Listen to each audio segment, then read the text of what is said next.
이 사회 양극화가 또 이게 굉장히 심각하게 지금 전개되고 있잖아요. 이게 디지털 혁명하고 그 노인 사회로 전환하고 다 연계가 되어 있다 이렇게 말씀드렸는데, 그래서 지금 보면 이 디지털 혁명 때문에 한번 생각해 보세요. 사람들이 정말 더 정치적으로 더 양극화가 되어 버렸어요.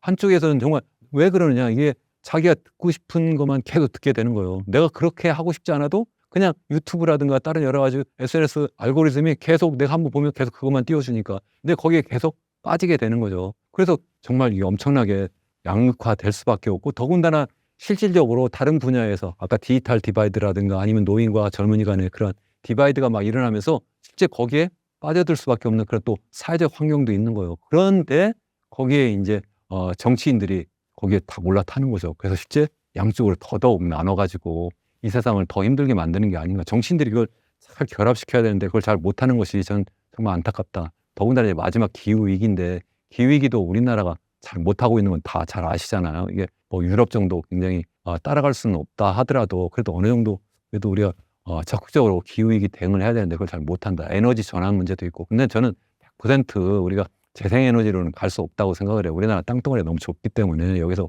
100% 태양광이라든가 100% 무슨 뭐 풍력이라든가 뭐 이런 것만 이용할 수는 없고, 결국 안전한 에너지를 이용한 그런 원자력 발전도 좀 필요하다고 생각을 하는데, 짧은 시간에 이렇게 말씀드리면 잘못하면 오해하실 수는 있는데, 어쨌든 에너지 문제가 너무 중요하고, 또 이 기후위기와 관련해서 또 중요한 게 바로 식량 문제예요. 결국 기후위기라는 것은 기후온난화라고도 얘기했지만 기후온난화가 아니라 정확히 보면 기후가 급변하는 거예요. 급변하면서 농사를 제대로 못 짓는 거예요. 마치 10,000년 전에 농업혁명이 일어날 수 있었던 것은 인간이 갑자기 똑똑해져서가 아니라 그 당시에 기후가 온난화돼서 그렇거든요. 기후가 좀 따뜻해진 거예요. 그러면서 자연스럽게 사람들이 농사를 지을 수 있는 환경이 되어서 했는데, 이번에는 기후온난화는 온난화인데 그냥 온난화가 아니라 완전히 광폭으로 막 이동하는 들쭉날쭉하는, 그래서 가뭄이 왔다가 홍수가 왔다가 엄청나게 뜨거웠다가 엄청나게 추웠다 막 이런 상황이 되니까 제대로 농사를 질 수 없는 상황이 되고, 그래서 식량 위기 문제가 정말 심각하다. 그래서 이 기후위기는 다른 말로 얘기하면 에너지 위기고 그리고 식량 위기다. 저는 그렇게 생각을 해요. 이 두 가지가 다 우리나라는 자유롭지 못하잖아요.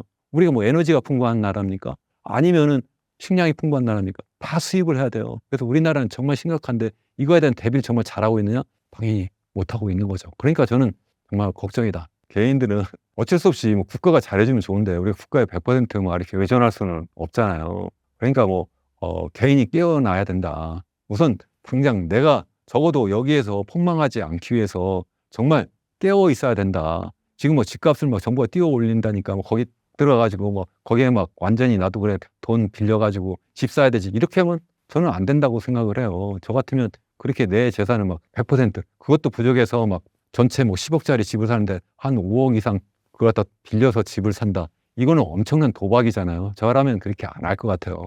여러분의 자산을 이런 때 더더욱 잘 지켜야 되는데, 우리 경제학에서 그리고 또 일반적인 경영학에서도 이야기하는 게 포트폴리오를 다변화해라 뭐 이런 이야기 많이 하잖아요. 투자자라면.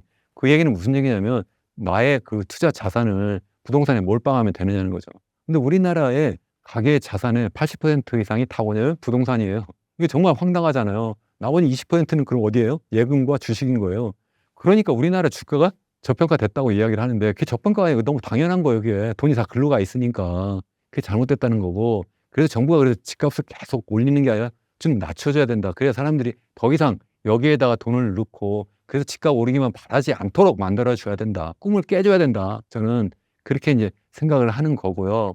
또 뿐만 아니라 더 이제 크게 보면 우리나라의 경제 규모는 전 세계 경제 규모에 비해서 2%도 안 돼요. 1.7%예요. GDP로 볼 때. 그러면 그게 무슨 얘기예요? 포트폴리오 다변화한다면 내 전체 자산이 있다면 한 1.7%만 우리나라에 투자하는 게 맞고 나머지는 다 해외에 투자하는 게 맞잖아요. 그런데 현실에서는 당연히 정보의 비대칭성이라는 게 있어요. 잘 모르잖아요. 그러니까 국내에 투자를 더 많이 할 수밖에 없어요, 당연히. 뭐 그래서 뭐 최소한 절반 정도 국내에 할 수 있어요. 그렇지만 외국에서 현재 어떤 상황이 전개되고 있는지, 또 거기에서 내가 어떤 투자를 할 수 있는지 그걸 찾아서 그렇게 하는 게 맞지 않느냐. 근데 우리나라의 모든 내 자산을 다 몰빵을 하고 그것도 부족해서 전부 다 집 사는데 다 몰빵하고 그것도 부족해서 빚내서 또 몰빵을 하면 이건 정말 잘못하면 엄청난 위험 부담을 안게 되고, 그래서 잘못하면 이생망할 수도 있지 않느냐는 거죠. 그래서 그렇게 하면 안 된다. 제가 계속 말씀을 드리는 건 그렇게 하시면 안 된다. 투자 재원을 다변화하고 이런 때일수록 어쩌면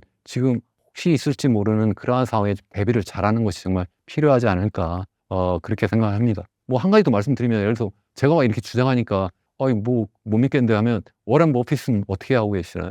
이분은 지금 사상 최대의 현금을 모아놓고 있다고 하잖아요. 그분은 왜 모아놓을까요? 그분 투자 철학이 뭐예요? 첫 번째, 절대로 돈을 잃지 않는다. 두 번째, 첫 번째 원칙을 절대로 잊지 않는다. 그분이 왜 현금을 그렇게 쌓아 놓을까요?